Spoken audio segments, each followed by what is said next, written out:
Absolument. Bonjour Alexis Corbière, Bonjour. député et l'un des lieutenants de Jean-Luc Mélenchon. On va parler de la gauche, de la campagne déjà bien lancée de Jean-Luc Mélenchon. Mais d'abord, l'actualité du jour. Agnès Buzyn, l'ancienne ministre de la Santé, qui est convoquée devant la Cour de justice de la République dans le cadre de la gestion gouvernementale de la première vague. Elle risque une mise en examen pour mise en danger de la vie d'autrui. Quelle est votre réaction ce matin ?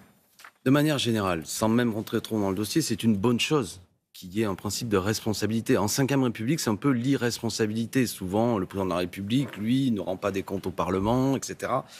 Et là, il est bon qu'une ministre, une ex-ministre, vienne tout de même s'expliquer devant la justice sur son attitude face à une crise qui a eu des conséquences très graves, plusieurs centaines de milliers de morts, on le sait. Et surtout, vous l'avez montré dans un reportage tout à l'heure. Pardon, plusieurs centaines de milliers de morts, pas en France. Pas en France. Non. Mais surtout, je voulais faire le lien avec ce que votre reportage a montré tout à l'heure. C'est une succession de déclarations de sa part. Au début... Mais de sa part seulement, monsieur Corbière, est-ce qu'elle est la seule responsable ? J'entends bien. C'est ce sur quoi je voulais terminer. C'est-à-dire d'abord, elle, quand même, expliquer quand on dit la situation est sous contrôle, et puis qu'ensuite, vous l'avez montré, elle explique que, après avoir été défaite aux élections municipales, que les choses auraient dû se passer différemment parce que la situation, en fait, était très grave. C'est un problème. Et enfin, pour terminer, vous avez parfaitement raison, que moi, notamment, pour ce qui est... Quand on connaît le fonctionnement de l'institution, le président de la République, il y a beaucoup de gens dans son équipe, moi, j'aurais du mal à croire que seul un ministre, un peu le lampiste de service dans cette affaire et des comptes à rendre, et que ça ne remonte pas aussi à ce qui concentre le pouvoir, sans doute les conseillers santé du président de la République et le président de la République lui-même. Vous souhaitez qu'il soit aussi convoqué on verra dans le Premier dossier. ministre de l'époque, M. Edouard-Philippe. Tous ceux qui avaient le pouvoir à ce moment-là, c'est pas seulement Madame Buzyn, j'aurais du mal à croire qu'elle aurait pu étouffer certaines décisions. On sait tous comment cela fonctionne. Matignon contrôle cela de près et l'Élysée aussi contrôle cela de près. Donc je ne voudrais pas non plus qu'on mette en scène le fait qu'il y a un fusible en quelque sorte et que le président de la République qui concentre tous les pouvoirs ne rende aucun compte. Jean-Luc Mélenchon et d'autres responsables de votre parti dénoncent régulièrement les méthodes du gouvernement dans la gestion du Covid, notamment la multiplication des conseils de défense. Est-ce la preuve, cette convocation de Mme Buzyn, que le pouvoir, en tout cas, n'est pas au-dessus des lois ? Et donc, j'imagine que vous vous en félicitez. Il n'y a pas d'impunité, ni de... Mais il faut qu'il n'y ait pas d'impunité. Moi, je me méfie quand il y a une trop grande judiciarisation de la justice. Moi, ce que je regrette surtout, c'est que durant la crise, dans l'action, notamment le Parlement puisse avoir un pouvoir de contrôle vis-à-vis des ministres. Et ça n'est pas le cas. Et quand nous dénonçons, et on arrêtera sans doute là-dessus, sur ce qu'on appelle le Conseil de défense, c'est-à-dire une espèce de boîte noire qui ne rend aucun compte, qui prend les décisions essentielles, ça donne le sentiment, quand on est un parlementaire comme moi, y compris d'opposition, qu'on ne sert pas à grand-chose. C'est-à-dire que les ministres, les députés de la majorité sont souvent la courroie de transmission de ce que décident les ministres, et les ministres eux-mêmes sont la courroie de transmission de ce que décide un président de la République, à tel point qu'on a vraiment l'impression que quand le président de la République va s'exprimer, même les gens de la majorité vont découvrir à 20h ce que dit le président, et après tout le monde est au garde à vous. C'est pas bien, et cela amène une situation de crise telle qu'on l'a vu. On va parler de l'élection présidentielle, on est à un peu plus de 200 jours, et les choses s'accélèrent à gauche. Sauf coup de théâtre, Anne Hidalgo va annoncer sa candidature. Elle sera d'ailleurs l'invitée du journal de 20h sur France 2 dimanche. Je fais les comptes. Il y a votre leader Jean-Luc Mélenchon, il y a Fabien Roussel, le numéro 1 du PC, Arnaud Montebourg, bientôt un candidat écologiste désigné par la primaire.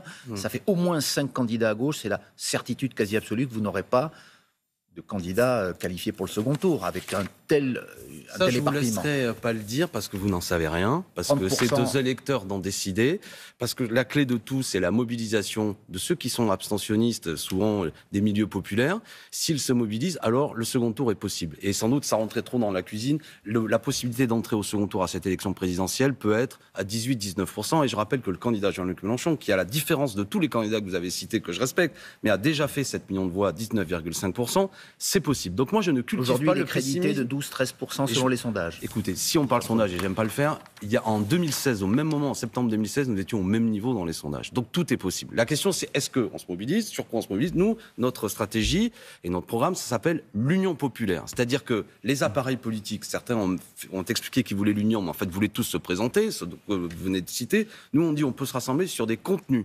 Et notamment, nous avons multiplié... Mais derrière Jean-Luc Mélenchon. Sur le programme d'abord, qui porte ce programme ? Qui porte notre programme qui a déjà rassemblé 7 millions de voix ? Celui qui veut augmenter le SMIC, celui qui veut la planification écologique, celui qui veut une 6e République, celui qui veut la retraite à 60 ans. Là-dessus, on peut se rassembler.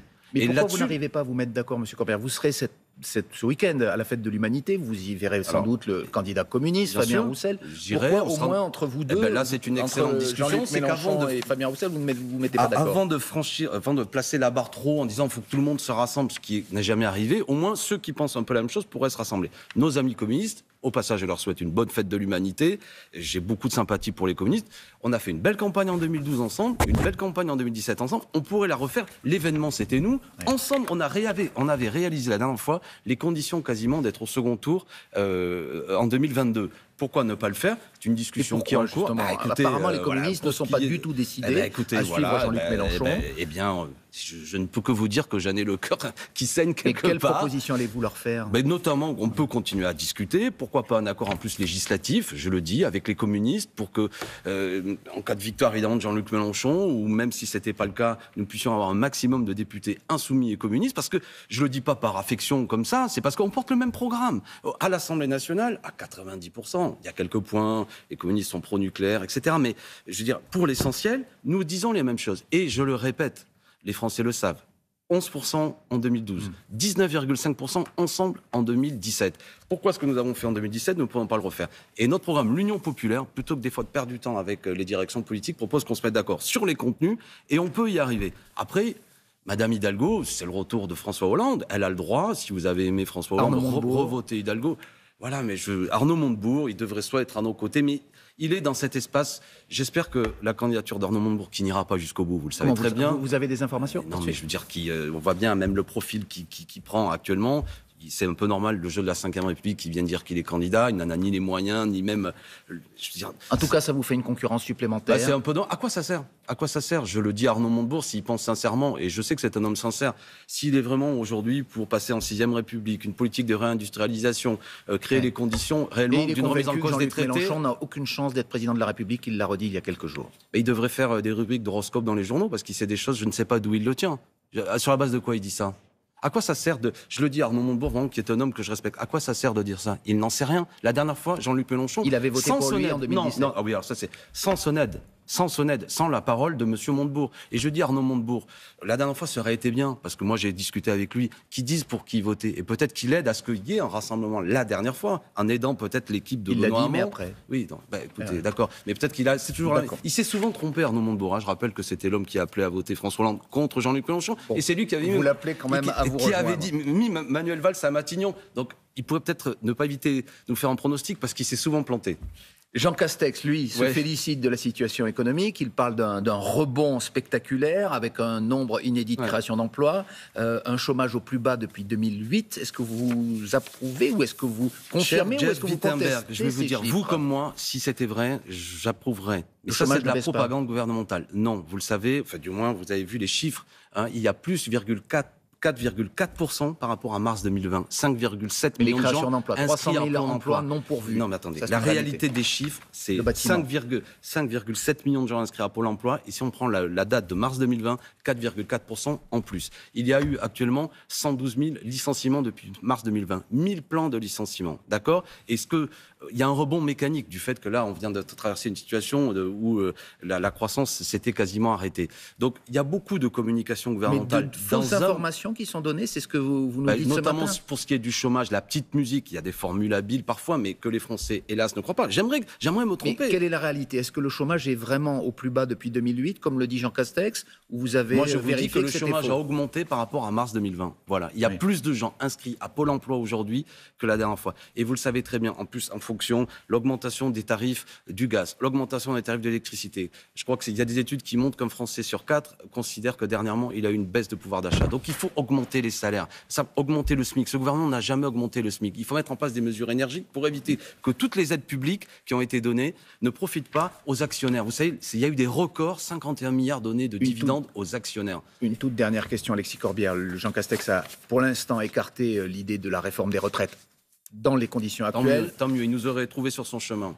Est-ce que vous pensez néanmoins qu'elle peut quand même être votée avant l'élection présidentielle? Je ne le souhaite pas, ce serait une provocation sociale. On peut mettre en place une retraite à 60 ans pour tous. Pour les jeunes, ça ferait plus d'entrée sur le marché du travail. Et ce que j'ai dit tout à l'heure, c'est qu'on peut répartir les richesses différemment. Il y a eu des profiteurs de crise dans la période. Vous savez, les 300 familles les plus fortunées, les millionnaires, ont vu leur fortune augmenter très fortement cette dernière année. On peut tous mieux vivre. Ça, c'est le programme L'Union populaire de Jean-Luc Mélenchon. Vous voyez, il y a de quoi être majoritaire là-dessus. C'est ce que démontrent les études. On peut gagner en 2022. Je le dis à ceux qui nous écoutent.